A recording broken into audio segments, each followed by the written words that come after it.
하나님께서 우리를 대하실 때 하나님은 남들처럼 여기지 않고 자녀로 여기시고 자녀로 대하신다고 하는 거예요. 여러분, 자녀로 대한다고 하는 의미가 뭘까? 예를 들어 우리가 어떤 뉴스에서 어떤 좀 심각한 범죄 사건을 하나 만납니다. 근데 남의 자식은 뭐라고 얘기하죠? 참 저런 나쁜 사람이냐, 저 인간의 탈을 쓰고 어떻게 사람이 저럴 수가 있어, 저건 사형받아야 돼, 사형, 넌 죽어야 돼. 우리가 그렇게 비난합니다. 그런데 내 자식이 죄를 지었습니다. 아무리 흉악한 죄라도 원래 저런 자식이 아닌데요, 지금 뭔가 잘못된 것 같아요.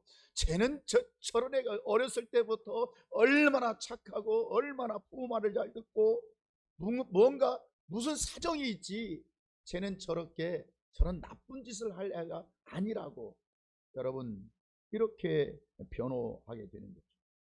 그러니까 똑같은 뉴스라도 남은 어떻게 저 인간이 저럴 수 있느냐 이렇게 비난하지만 내 자식은 뭔가 피치 못할 사정이 있을 것이라고, 뭔가 정말 그럴 수밖에 없는, 조금만 더 기다려보라고 여러분 이렇게 자식을 변호한다 그 말이에요. 이것이 부모의 심정이고, 이것을 다른 말로 하면 따라 긍휼이라고.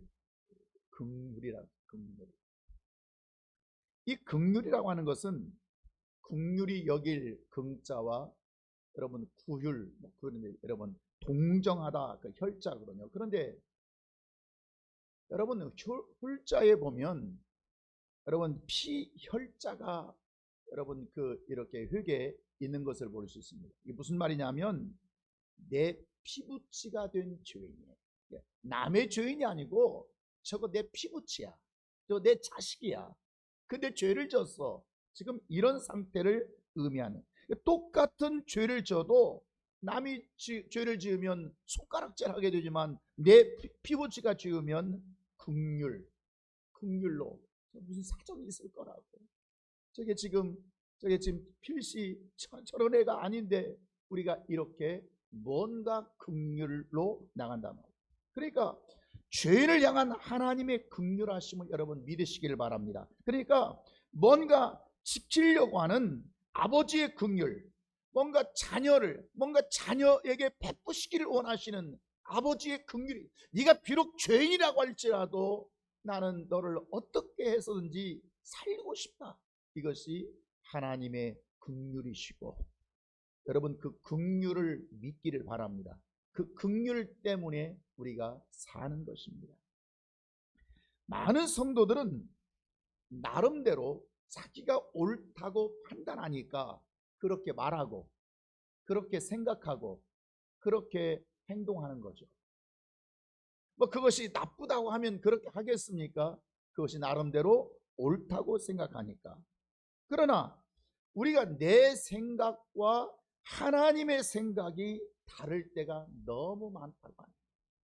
나는 그것이 옳기 때문에, 나는 그것이 나름대로 옳았다고 판단하기 때문에 그렇게 말을 한다고요, 그렇게 생각한다고요, 그렇게 행동하지만, 그러나 하나님의 관점에서 볼 때 나는 네 생각과 내 생각이 너무 다른 게 많다, 이렇게 하나님은 말씀하실 수 있다 그 말입니다. 그러니까 하나님이 보실 때는 그것은 마귀에게 속고 있는 것인데 굳이 나는 옳다고 고집을 피우고 내 방법이 옳다고 고집 피우고 내 방법이 훨씬 내게 더 생명이 있어진다고 생각한다 그 말입니다. 그런데 언제 그것을 깨닫게 되냐면 진리의 말씀을 통해서. 뭘 통해서요? 진리의 말씀을 통해서 내가 잘못되었다고 하는 것을 분별하고, 그렇구나, 이게 내가 헛살았구나, 내가 이게 잘못 생각했구나, 내가 잘못 살았구나 라고 여러분 분별할 때 그것이 깨달아진다는 것입니다. 신앙의 갈등, 신앙의 부딪힘은 어디서 오느냐? 내가 교회를 다니기는 다니지만 자꾸 내가 뭔가 갈등이 생기고 부딪힘이 생겨요. 그게 어디서 오냐면 하나님의 말씀과 내 생각이 다를 때 옵니다. 내 생각이 다를 때. 그러니까 나는 그것이 옳다고 나름 판단해서 했는데 그게 틀렸다고 말할 때 그건 틀린 거야. 그러면 대단히 기분이 나쁘고 감정이 상하게 되죠. 제가 목회를 이렇게 오래 하면서 성도들이 대단히 열심히 신앙생활해도 100% 잘할 수는 없습니다. 그렇지 않겠습니까? 어떻게 사람이 완벽하게 잘할 수 있겠어요? 그 한두 가지를 잘못할 수가 있어요. 다 잘하고 계시는데, 다 열심히 하고 있는데 그 중에 한두 가지가 잘못할 수가 있어요. 그런데 그것을 지적하고 잘못된 생각이라고 알려주면 대단히 기분 나쁘게 생각하고 불쾌하게 생각합니다. 하나님이 역사하실 때는 하나님 잘하는 것이 아니라 못하는 것, 고쳐야 할 것 그 한 가지 때문에. 그러니까 10가지 중에서 9가지 잘해요. 그런데 그 못하는 것 그 한 가지 때문에, 네가 이것 때문에 이것만 고치면 되는데, 이것만 잘하면 되는데, 그것 때문에 하나님이 나를 묶어놓을 수가 있거든요. 그러니까 말씀은 늘 잘하는 것 9가지를 말하는 게 아니에요. 네가 고쳐야 할 거, 네가 변해야 할 거, 네가 달라져야 할 거, 그 한 가지를 얘기하는 거예요. 그러니까 우리는 그 한 가지를 들을 때 그것이 기분 나쁘다고. 그래서 사람들이 잘한다고 칭찬하면 아유 권사님 잘합니다, 집사님 잘합니다. 그러면 아유 뭘요? 아유 속으로는 그러나 굉장히 좋아 죽는다. 그런데 잘못한다고 지적하면 알았어요, 고칠게요. 말은 그렇게 하지만 속으로는 굉장히 불쾌하게 생각합니다. 그러니까 뭐 요즘 설교는 뭐 설교라기보다는 그냥 칭찬으로, 그냥 얼마나 칭찬으로 도배해버립니다. 왜? 또 기분 나쁘니까. 그러나 거기에는 생명이 있을 수 없다고 하는 것을 여러분 깨닫기를 주의 이름으로 축원합니다. 오늘 본문 이제 고린도후서 7장 2절에 보시면 바울이 고린도 교인들에게 하는 말이, 우리는 아무에게도 불의를 행하지 아니하고 아무에게도 해롭게 하지 아니하고 아무에게도 속여서 빼앗은 일이 없노라. 무슨 말이냐면 목회자가 성도에게 불의한 일을 한 것도 없고 해롭게 한 것도 없고 애써서 뭘 속여 빼앗은 것도 없지만 목회자가 옳은 소리 했다는 것 때문에, 이해하시겠습니까? 뭐 다른 것 때문에 그런 게 아니지 않습니까? 옳은 소리 했다는 것 때문에 목회자를 싫어하고 감정 상하고 어떤 때는 그 목회자를 공격해버린다. 바울이 그랬다 그 말이에요. 바울이. 그래서 3절 보시면 같이 한번 읽어볼까요? 시작. 내가 이 말을 하는 것은 너희를 정죄하려고 하는 것이 아니라, 내가 너희를 지적하고 내가 말씀을 또 여러 잘못을 지적할 때 그걸 알려줄 때 너희를 정죄하려고 하는 것이 아니라 어떻게 하려고요? 너희와 예수와 함께 우리가 죽고 함께 잘 살아보자, 함께 잘 살아보자, 함께 성장하자, 함께 생명을 얻자라고 말하는 것이지 너희를 정죄하려고 하는 것이 아니다.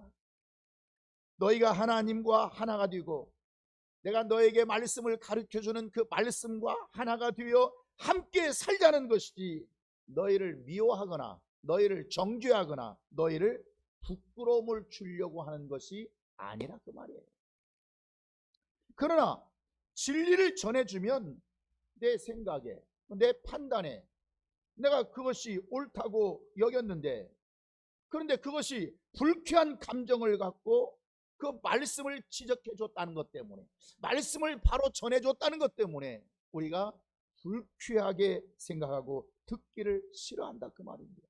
그러니까 옳다고 여겨주면 문제가 없어요. 아이고 집사님 잘합니다, 권사님 잘합니다, 참 너무 잘합니다, 아이고 내가 집사님 없으면 어떻게 살지 모르겠어, 그러면 굉장히 좋아합니다. 그러나 잘못됐다고 해버리면 그 잘못되었다, 그 신앙생활 그렇게 하면 안 되는 거예요. 그렇게 하면 하나님의 생명이 있을 수가 없어요. 그러면 대단히 불쾌하고 기분 나빠하고 감정 상하고 상처받고 정말 내가 좌절해버릴 때가 얼마나 많이 있습니까?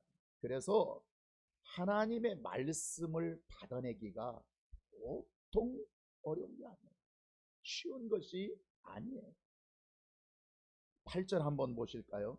8절은 뭐라고 말했어요? 그러므로 내가 편지로 너희를 근심하게 한 것을 후회하였으나. 내가 편지로, 지금 옛날에는 뭐 이렇게 설교를 못하고 지금 바울이 편지로서 설교하는 거거든요. 편지를 보내, 설교를 편지로 보내는 거예요. 이렇게 내가 너희로 편지로 설교를 너희를 근심하게 한 것을 후회하였으나. 이게 무슨 말이냐면, 목회자가 설교를 통해서 성도를 지적해 주고, 그렇게 해서는 안 됩니다. 11조 떼먹어서는 안 됩니다. 주일 성수를 그렇게 하면 그거 하는 게 아닙니다. 교만해서는 안 됩니다. 그렇게 기도를 빠지면 안 됩니다. 칭찬해 주면 좋아했겠지만 지적해 주니까 그 사람은 마음에 시험이 들어버린다. 기분 나쁘다 그 말이죠. 그래서 8절에 내가 편지로 너희를 근심하게 한 것을 후회하였으나. 지금도 후회해요? 지금은 후회하지 아니함은, 왜 후회하잖아요? 그 편지가, 그 설교가 너희로 잠시만 근심하게 한 줄을 알미라. 이게 무슨 말이냐면, 그들이 바울의 설교를 듣고 목사님의 설교를 듣고 가만히 생각해 보니까 그 말씀이 맞기는 맞거든요. 저렇게 살아야 복되는 것을 알겠거든요. 그 깨달아지거든요. 그렇게 사는 것이 이게 사는 길인 걸 알고 뭐 했단 말이에요? 회개했다는 말이에요. 아, 내가 바꿔야지, 내가 고쳐야지. 그러니까 처음에 설교를 하고 그들이 기분 나빠하고 감정 상하고 불쾌할 때는 내가 괜히 했네, 아유 괜히 했네. 그랬다가도 그들이 그 말씀을 받아들이고 회개하고 뉘우치고 변화되면, 아유 이게 말하기를 잘했구만, 설교하기를 잘했구만, 말씀을 전해 주기를 잘했구만, 이렇게 생각한다 그 말이에요. 왜? 그들이 말씀을 듣고 감정을 상한.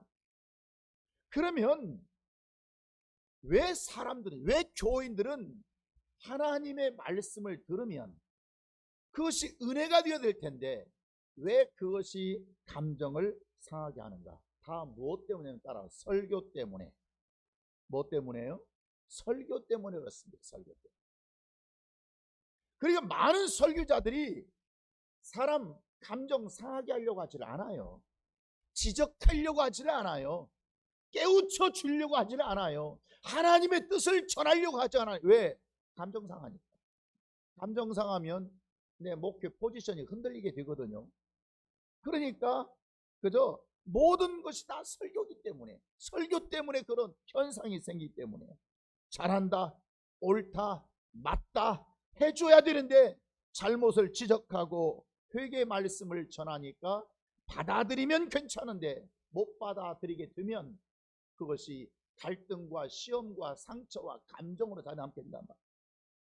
여러분, 하나님이 역사하지 아니하시는 이유, 왜 하나님이 내 삶을, 왜 하나님이 내 가정에 역사하지 않을까? 여러분, 잘하는 거 10가지 때문에 그런 게 아니에요.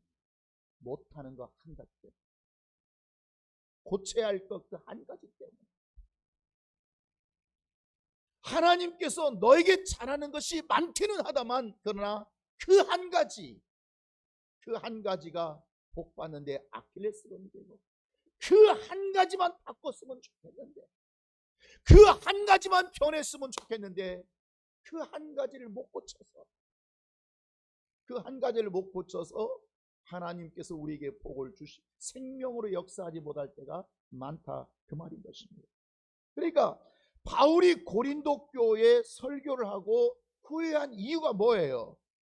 그냥 11조를 빼먹든지 말든지 그냥 내버려 둬버릴 걸, 주일 성수 하든지 말든지, 치가 복 받든지 말든지, 뭐 지꺼지 뭐 내가 받는 것도 아니고 말이죠. 그러니까 교만하든지 말든지 신앙생활을 그렇게 하든지 말든지 내버려 둬버리면 문제가 없어요.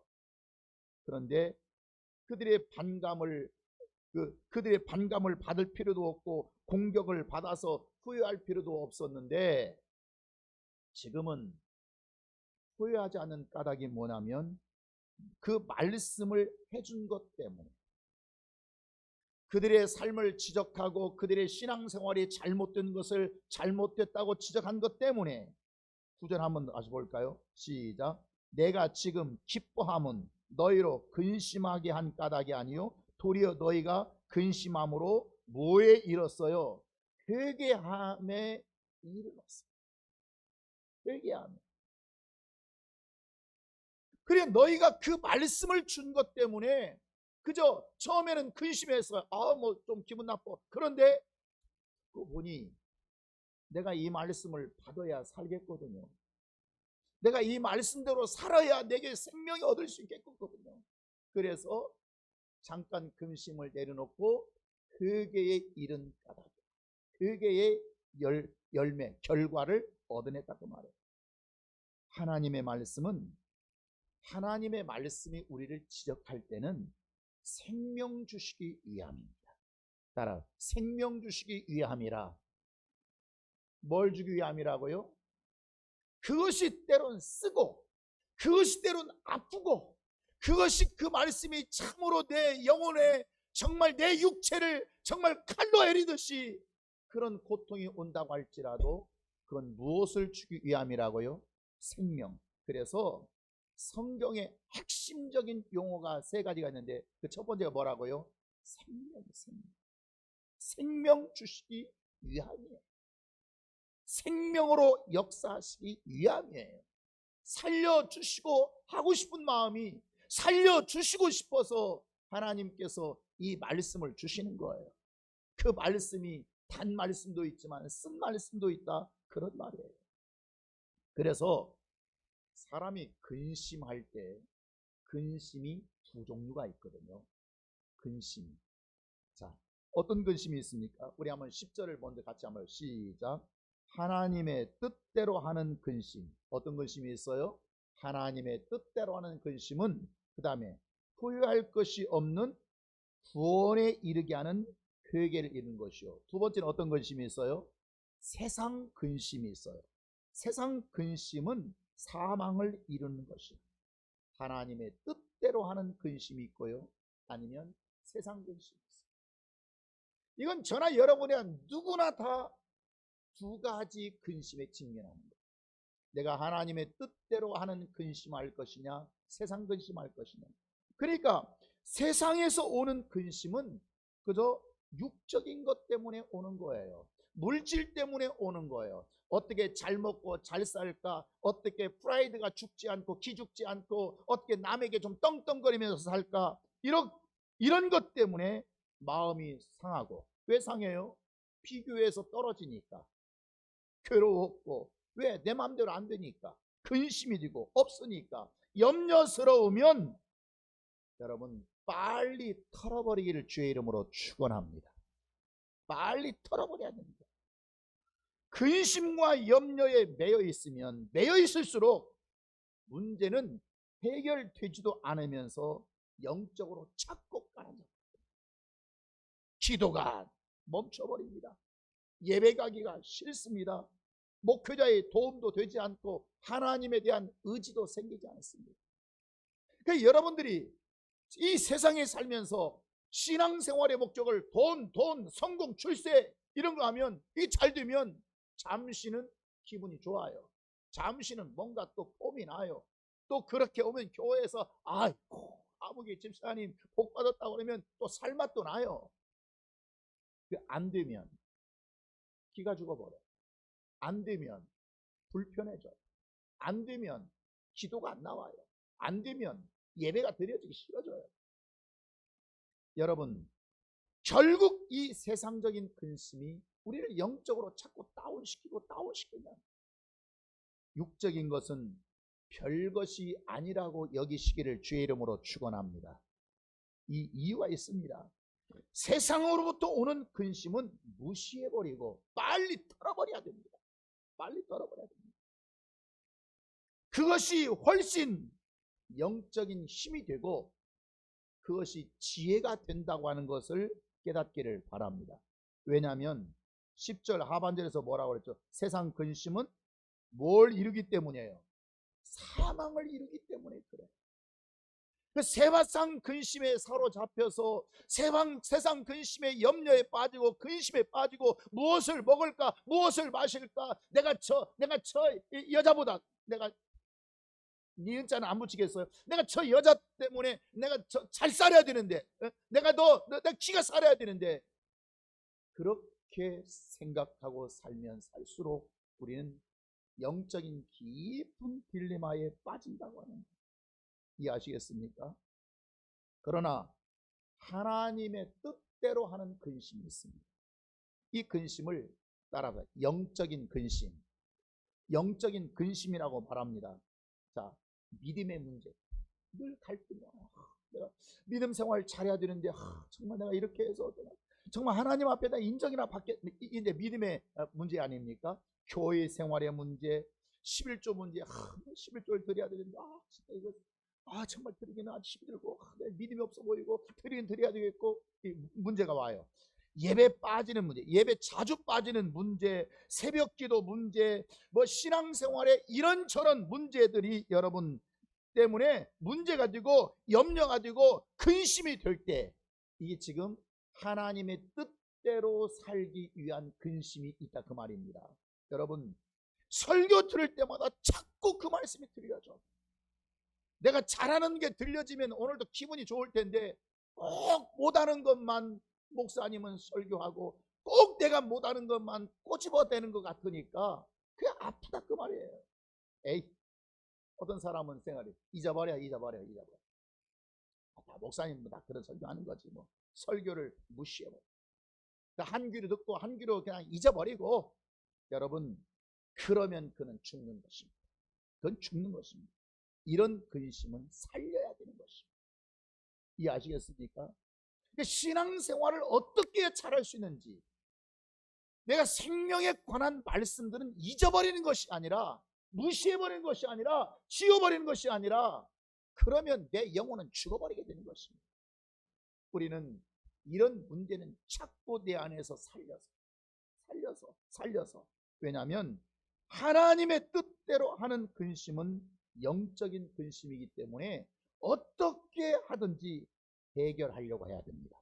어떻게 하든지 자꾸 이거 풀고 늘어져서 이 문제 내가 하나님 앞에 해결 보리라. 내가 정말 기도하면서 이 문제 해결 보리라. 내가 정말 믿음으로 이 문제를 해결 보리라. 그런 심정으로 나가야지. 이걸 무시해버리면 어떻게 되느냐. 10절 다 같이 시작. 하나님의 뜻대로 하는 근심은 어디 후회할 것이 없는 구원을 이루는, 하나님의 뜻대로 하는 근심은 후회할 것이 없는 구원을 이루게 하는, 빼내어 주시는, 저주에서 빼내주시고 사망에서 건져주시고 물질의 고난에서 건져주시고 나의 삶의 고통에서 건져주시는 그게 이루는 것이기 때문이라고 말씀하고 있는 것입니다. 그래서 세상 근심은 우리가 붙들리고 붙들릴수록 점점 사망으로 끌려가게 되고요, 원수 마귀에게 끌려가게 되지만 하나님의 뜻대로 하는 근심은 점점 하나님과 가까워지게 되고요, 점점 하나님께 붙들리게 되고요, 점점 너희가 내 안에 내 말이 너희 안에 거하는 이런 사귐의 관계로 이루어지게 된다 그 말입니다. 신앙생활이 자꾸 부딪히는 이유가 뭐냐? 나갈 때마다 난 자꾸 부딪혀. 난 말씀의 은혜가 안 돼. 여러분 듣기 좋은 말 하면 은혜가 됐겠죠. 근데 왜 부딪히느냐? 내 생각이 하나님의 말씀과 다르기 때문에. 내 생각, 사람이 뭔가 말을 하거나 행동할 때는 자기 생각이 옳다고 생각하니까 하는 것이지 나쁘다고 생각하면 하겠습니까? 그런데 내가 판단했던 내 생각이 하나님의 말씀을 들어보면 이게 다르거든요. 내 생각을 버리지 않고 계속 하나님 앞에 고집 피우고 떼부리고 공격하면, 여러분 기억하세요. 목회자는 그가 듣기 싫은 똑같은 설교를 계속 할 수밖에 없다고 합니다. 무슨 목회자가 여러분 해코지 하는 게 아닙니다. 그것이 생명의 길이기 때문에 고칠 때까지 그 설교할 수밖에 없습니다. 그러니까 변할 때까지 그 설교할 수밖에 없습니다. 그 생명을 얻을 때까지 그 설교할 수밖에 없는 것입니다. 그러니까 내가 하나님 앞에 그것을 고치지 않는 한 계속 그 설교가 또 나오고 그 설교가 또 나오고 그 설교가 또 나오고, 여러분 언제 그러면 그 설교가 끝나느냐? 끝날 때도 있긴 있어요. 언제 끝나냐면 내가 그 말씀을 받아들여 버렸어요. 그때 끝납니다. 내 고집을 꺾어버렸을 때, 아, 제가 회개했구나라고 여겨지는 순간 더 이상 그 설교를 할 필요가 있을까요? 없습니다. 여러분, 주일 성수를 온전하게 지키지 못하는 자는 죽을 때까지 그 말씀이 뼈아프게 그려질 것입니다. 그러나 어느 날 주일 성수를 내가 해결해버렸습니다. 내가 뛰어넘어버렸습니다. 그 자는 더 이상 그 말씀이 아프게 들려지지를 않는다고 하는 것입니다. 여러분, 자녀에게 공부를 잘해야 되는데 좀 공부 좀 해라, 좀 공부 좀 해라, 이놈아 좀 공부하고 좀 사람 좀 되라, 공부하라. 어느 날 정신 차리고 공부합니다. 또 공부 안 합니까? 공부 좀 하라. 그 말 하지 않습니다. 더 이상 공부하라고 하는 말은 이 아이에게 필요치가 않습니다. 도움이 되지 않습니다.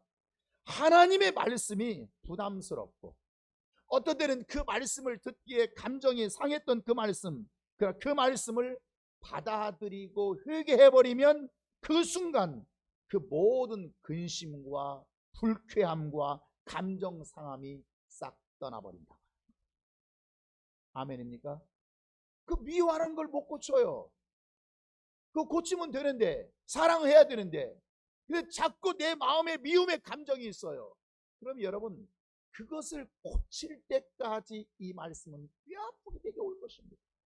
그래, 목사님 말씀에 순종하고 하나님 말씀에 순종하고, 그래, 내가 미워해서 네가 얻을 게 뭐냐?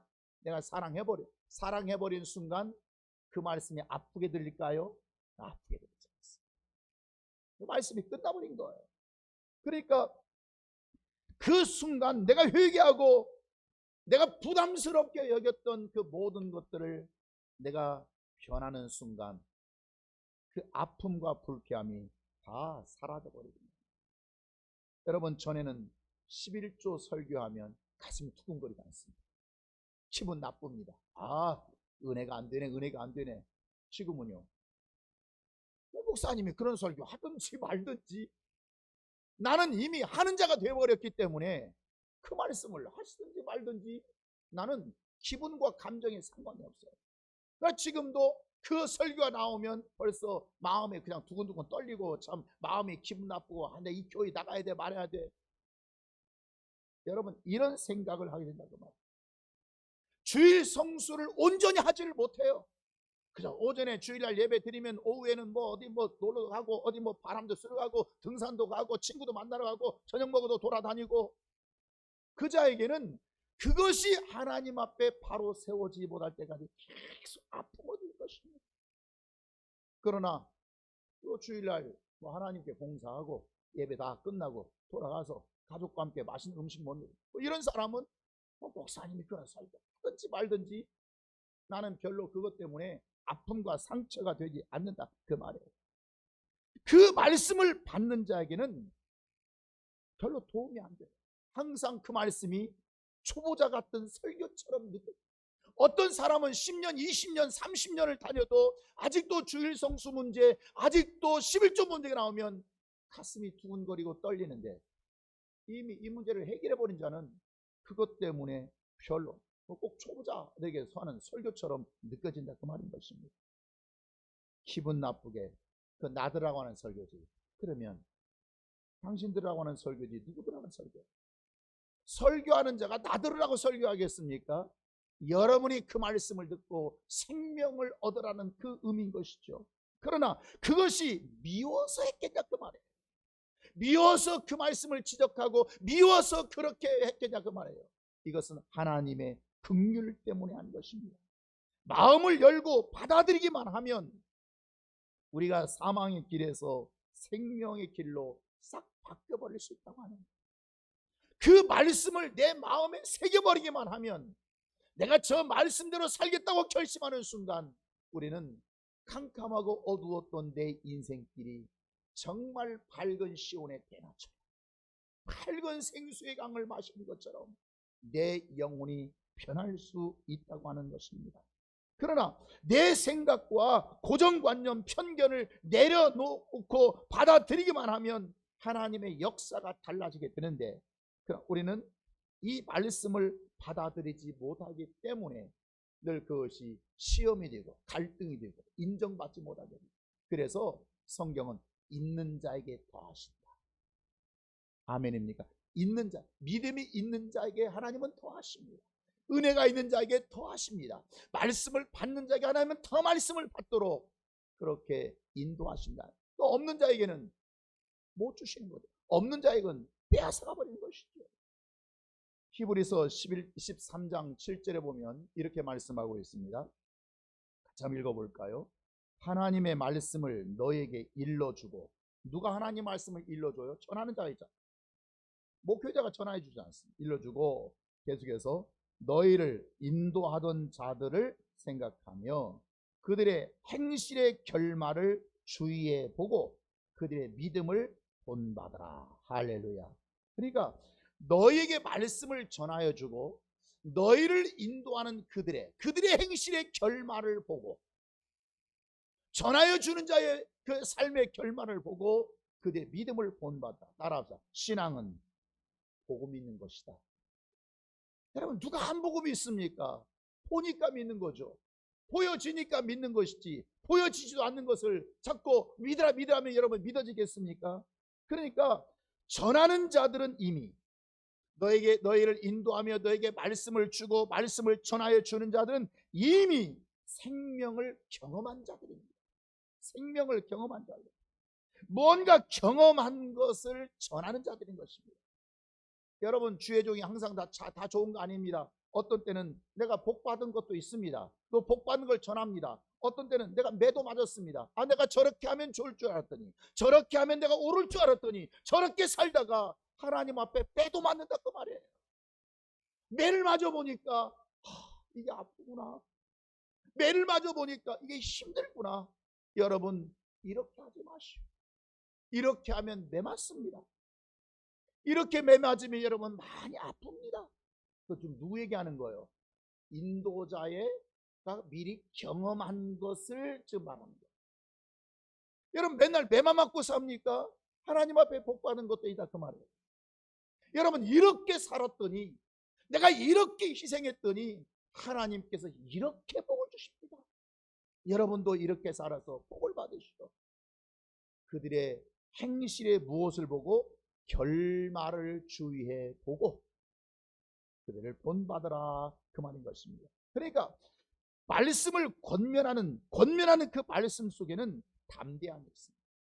왜? 경험한 그 말씀 속에는 부끄러움이 없습니다. 왜냐하면 경험하고 전하기 때문에. 그냥 상상으로 그냥 누구 그런 말을 하는 것이 아니고 그렇게 신앙생활한 것을 경험해보고 전하기 때문에 그 말씀에 담대하고 힘이 있을 수밖에 없다는 말. 갈라디아서 6장에 이렇게 말씀하고 있습니다. 같이 한번 읽어볼까요? 시작. 가르침을 받는 자는 말씀을 가르치는 자와 모든 좋은 것을 함께하라. 자, 다시 한번. 말씀을 가르치는, 말씀을 받는 자는 여러 성도들이지 않습니까? 말씀을 가르친 자가 누구예요? 목회자예요. 어떻게 하라고요? 모든 좋은 것을 함께하라. 이 말씀을 대부분 사람들이 오해를 하는 거예요. 무슨 말이냐면 그저 말씀을 배우는 사람들은 주의 종들에게 모든 좋은 것을 함께 하라고 하니까 그저 너 옷 사입을 때 목사님도 옷 하나 사주고 사모님도 옷 하나 사주고, 너 맛있는 거 먹을 때 너 혼자만 먹지 말고 목사님도 사주고, 너 좋은 거 가질 때 너 혼자만 갖지 말고 목사님도 함께 좀 가지고 주고, 다 이렇게 착각하고 해야. 이 말씀이 아니에요. 그렇게 하라는 게 아니에요. 모든 좋은 것을 함께 하라는 말은 목사가 누리고 있는 것, 주의 종이 누리고 있는 것을 너도 함께 누려가는 거예요.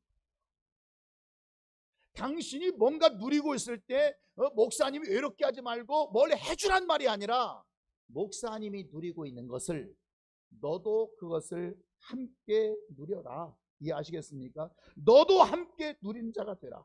목사님의 믿음을 너도 함께 누려서 그 믿음을 갖고, 목사님이 갖고 있는 그 축복을 너도 함께 누리고, 목사님이 갖고 있는 은사를 너도 함께 누리고, 목사님이 갖고 있는 믿음의 역사를 너도 함께 누려서 함께 가져라, 그 말인 것이지, 여러분이 뭘 먹을 때 뭘 살 때 목사님도 생각해서 하나 사주라, 그런 말이 아니랍니다.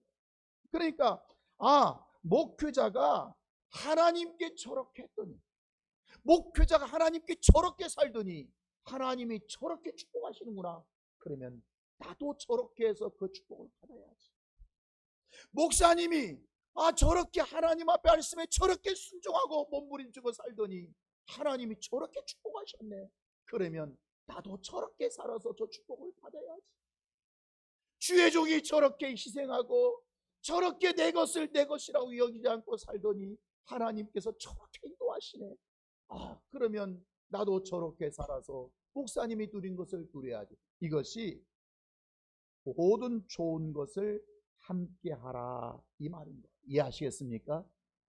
이해하시겠습니까? 여러분, 그런 자가 되기를 바랍니다. 그러니까 주의 종의 결말을 보고, 너희를 인도하는 자의 삶을 보고, 결말을 보고 어떻게 되는지, 그가 말씀대로 살았고 믿음으로 살았고 신앙으로 살았을 때 하나님이 그의 삶을 어떻게 축복하셨는지, 그 삶을 보면서 너희도 그 믿음에 살아라, 그 말인 것입니다.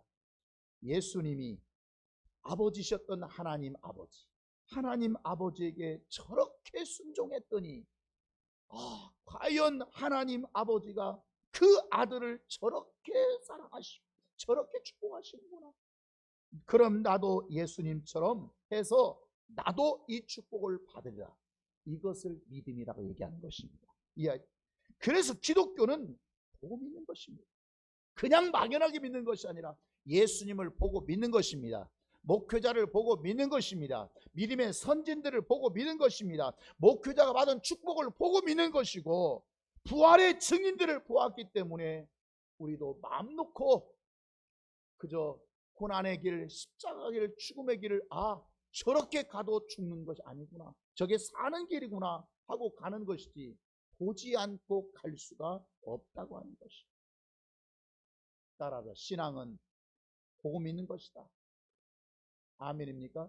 그러니까 교인들이 어떤 영적인 체험들이 많고 뭔가 믿음으로 살아서 나타난 결과들이 많을 때마다 교인은 힘이 있어지게 되는 것입니다. 목회자의 설교는 공연불이 아닙니다. 그저 그냥 종교적으로 그냥 목탁 두드리는 것이 아니라 이렇게 하면 생명을 얻어냅니다. 이렇게 하면 반드시 복의 역사가 나타난다고 하는 것을, 나도 이 말씀대로 행하면 생명을 얻는 자라고 담대히 말하는 것이지, 그저 목탁 두드리면서 복이나 빌어주는 그런 공연불이 아니라는 거예요. 여러분, 확신이 없으면 담대히 전할 수 있겠어요? 그 말씀에 확신이 없는데, 그 말씀에 신앙의 고백이 없는데 어떻게 여러분 전할 수 있겠어요? 어떻게 목숨 걸고 설교할 수가 있겠느냐, 그 말이에요. 저는 지난 37년 동안 설교하면서 내가 하나님께 받은 역사가 많습니다. 하나님께 내가 주신, 하나님이 내게 허락하신 많은 은혜가 있습니다. 그리고 하나님께 받은 이 대우해 주심, 나를 종으로 대우해 주시고, 내가 허물이 많고 부족하고 실수가 많았음에도 불구하고 하나님의 말씀만큼은 담대하게 전하게 되니까 하나님이 나를 대우해 주시는 거예요. 그래, 내가 너의 부족은 내가 부족한 거나, 네가 하나님 말씀을 담대히 전하니 하나님은 나를 대우해 주시고 그 담대히 전하게 하시다, 그 말이에요. 전하여 주는 말씀을 함부로 받거나 무시하지 않기를 바랍니다. 믿습니까? 이것이 생명에 의해서 만들어진 말씀들이기 때문에 그렇습니다. 내가 목사이지만 내 자식에게 있지도 않은 하나님이 있다고 여러분 거짓말하겠습니다. 내가 믿지도 않은 천국이 있다고, 천국 가라고 여러분 얘기할 수가 있겠습니까? 성령이 있다고 어떻게 말할 것이며, 여러분 예수가 부활했다고 여러분 나도 믿지도 않는 것을 자식에게 말하겠습니까? 11조가 축복이 아니라면 그것이 여러분 11조 야 어떻게 하든지 너는 피해 너는 피해 내가 너 빼먹어도 내가 그냥 눈 감아줄게. 여러분 그렇게 할 수가 있겠습니까? 안 하면 야단만다 이 말이에요. 왜? 경험이. 어떻게 목회자가 자식에게 있지도 하지 않은 거짓말을 여러분 할 수가 있겠어요? 이와 같이 우리는 정말 자식들에게 내가 목사라고 하는 것이 부끄럽지 않고 말씀을 전하는 것이 부끄럽지 않은 것은 내가 경험하고 내가 체험하고 하나님께서 내게 허락하신 많은 그런 영적 경험들을 말할 수 있기 때문에 그런 것입니다. 지난 30년 동안 저는 설교를 쏟아붓고 쏟아부었습니다. 그러나 그 설교가 부끄럽지 않습니다. 왜냐하면 거짓이 아니기 때문에 그렇습니다. 그 말씀을 들은 자가 수없이 생명을 얻었고 기적을 경험했고 질병에서 고침받았고 믿음이 자라버렸고 여러분 신실한 하나님의 사람이 됐다고 하는 것입니다. 내가 전한 말씀대로 하면 반드시 생명의 사망에서 생명으로 옮겨질 수 있기 때문에 그런 것입니다. 이것이 설교의 담대함이고 이것이 설교의 자신감인 것입니다. 내가 말을 잘하고 지식이 많아서 그런 것이 아닙니다. 하나님의 말씀은 변함이 없다. 1.1도 변함이 없다. 이 말씀을 붙들고 이 말씀을 내 영혼에 받아들여서 세상 근심은 무시해버리지만 하나님의 뜻대로 하는 근심 앞에 서기만 하면 산다. 생명을 얻는다. 모든 것을 회복할 수 있다고 하는 이 엄청나고 놀라운 이 축복 때문에 담대히 말하는 것입니다. 어떤 사람은 목사님이 목소리가 크다. 목소리가 크다. 여러분 목소리가 왜 크겠습니까? 외치고 싶은 것입니다. 속이 터질 것 같으니까. 저들의 신앙의 모습은 답답하니까. 왜 저렇게 깨닫지 못하고 왜 저렇게 세상 염려와 근심 속에서 저렇게 고통 속에 살까? 말씀을 받아들이기만 하면 저들이 살 수가 있는데 산다고 하는 것이 뭐 3년 후, 5년 후, 10년 후 살려주시는 게 아닙니다. 지금 당장 살려주시는데 오늘 역사 하나님의 역사를 맛볼 수가 있는데 여러분의 이 믿음의 역사가 있기를 주의 이름으로 축원합니다. 축원합니다. 하나님 말씀을 들을 수 있는 하나님 말씀을 받을 수 있는 영혼, 그 영혼 위에 놀라우신 생명의 역사를 일으켜 주실 줄 믿습니다.